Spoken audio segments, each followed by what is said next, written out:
في دقيقة واحدة فرج هيوريك ال 16 عربية الجداد اللي اتقدموا عندنا الأسبوع اللي فات. لو كملنا بنفس المستوى ده العربيات هتبقى أكتر من بني آدمين يا ناس. في قصر عابدين شيري أطلقت 5 عربيات جديدة دفعة واحدة، أولهم الشيري أريزو 8، والعربية دي نزلت بمليون 350 ومليون 450. والتيجو 7 برو ماكس، والعربية دي جت أرخص من التيجو 7 برو.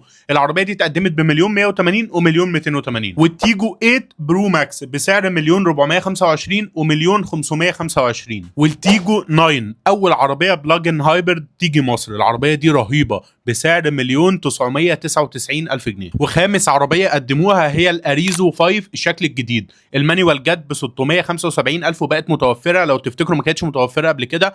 والاوتوماتيك فئتين 725 و755 ألف جنيه. ونطلع بقى من قصر عابدين نروح على أرض المعارض في التجمع الخامس، لأن شركة النصر بالتحالف مع مجموعة الصافي قدموا 9 عربيات دفعة واحدة. أول عربية يا سيدي هي الشاين بسعر 790 ألف و945 ألف جنيه. ثاني عربية يا سيدي هي الميج، العربية دي في منها نسخة بنزين بسعر مليون 190 ومليون 290، وفي منها نسخة كهرباء ولكن ما قالوش سعرها. قدموا كمان 3 عربيات من ماركة عربيات فخمة اسمها فويا، الفويا باشون بسعر 2 مليون 550، والفويا فري بسعر 2 مليون 650، واخيرا الفويا دريم، ودي عربيه كبيره قوي عائليه بسعر 4 مليون 900. قدموا كمان عربيه كهربائيه اسمها دونج فينج بوكس، العربيه دي اتقدمت بفئتين 770 الف جنيه و870 الف جنيه. وقدموا كمان الدونج فينج دبل او 7 عربيه كهربائيه سيدان فئتين بمليون 350 ومليون 450، العربيه دي شفتها وعجبتني قوي. واخيرا قدموا وحش الاس يو في العالم كله، الام هيرو، عربيه رهيبه متوحشه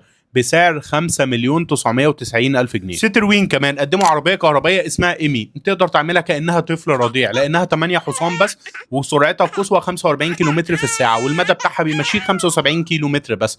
العربيه دي سعرها كام؟ 585 الف جنيه.